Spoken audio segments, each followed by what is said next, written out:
Hello and welcome. My name is Daniel Hernandez. I'm here with Alkapuro Inc. USA. We're going to run you through a quick installation guideline on how to install your natural ionic calcium alkaline water system. Here are a few tools you're going to need in order to install your Alkapuro system. A crescent wrench, a pipe wrench, a flathead screwdriver, 2 drill bits, 1/4 inch and 1/2 inch, and a drill.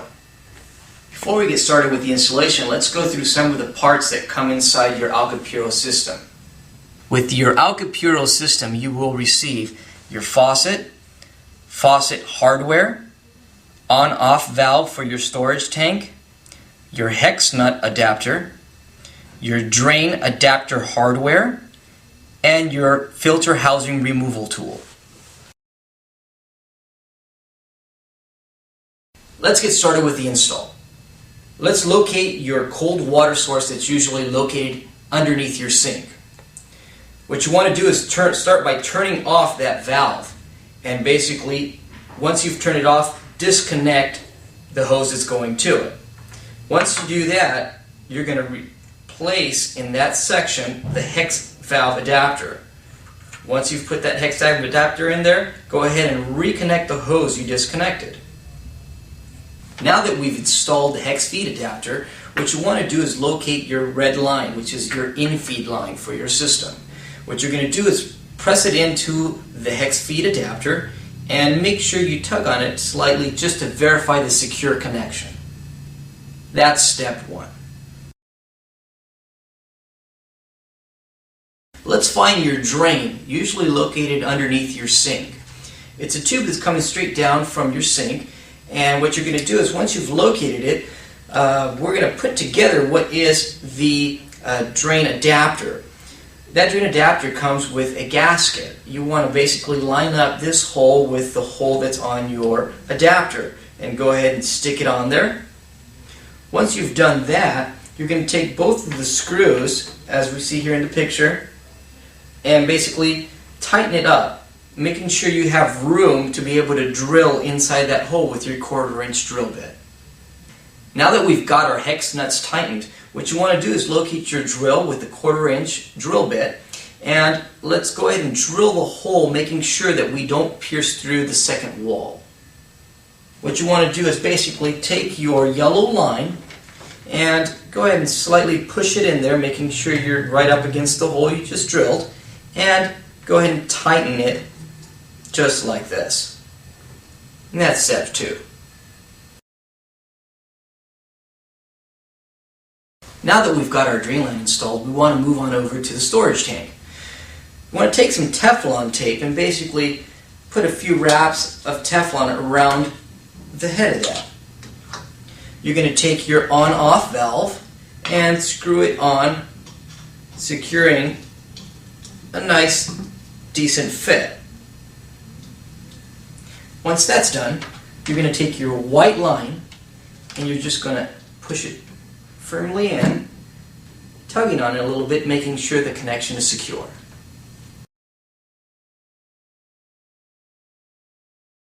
Let's move on over to your faucet installation. Once you've found a suitable location on your kitchen countertop, usually located next to your kitchen faucet, you're going to take a drill with a 1/2 inch drill bit and drill a hole through there. Once you've drilled that hole, what you're going to do is take your faucet mounting hardware and basically set it up on your faucet as so. You're going to run the faucet and the blue tubing through that hole you've drilled, and then applying the rest of the hardware to secure the faucet on your countertop. Once you've made sure that your faucet is secure to your countertop, you want to take your blue tubing and basically insert it into your top filter on your system, making sure that it is securely connected. Now that we're finished with the installation, before we supply water to the system, we want to verify that these valves are on.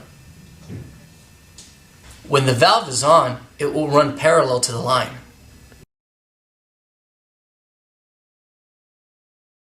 Depending on usage, you'll normally replace your filters once a year. We're going to run you through the process of how to do that.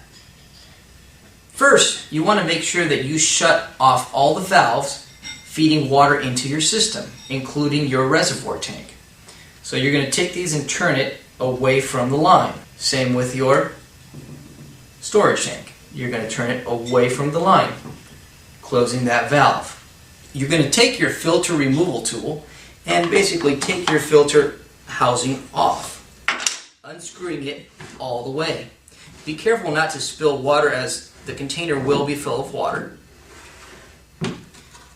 Remove your old filter and replacing with the new one. Be sure to take off all the plastic wrapping on the new filter before you install it.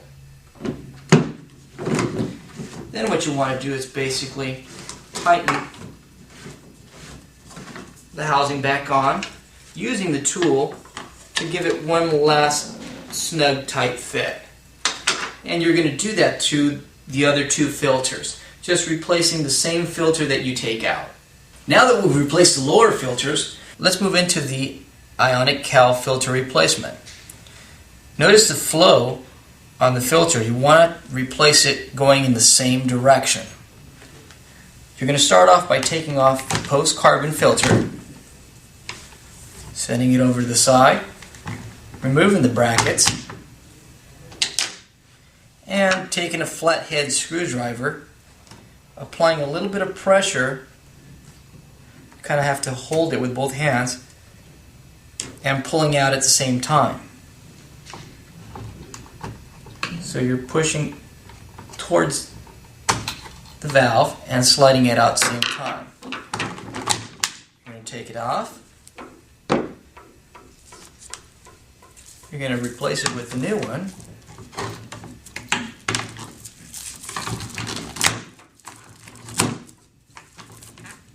Making sure the flow was going the same direction. Slide the connector back in, both sides. Put your post-carbon filter back on, and that completes your yearly filter change.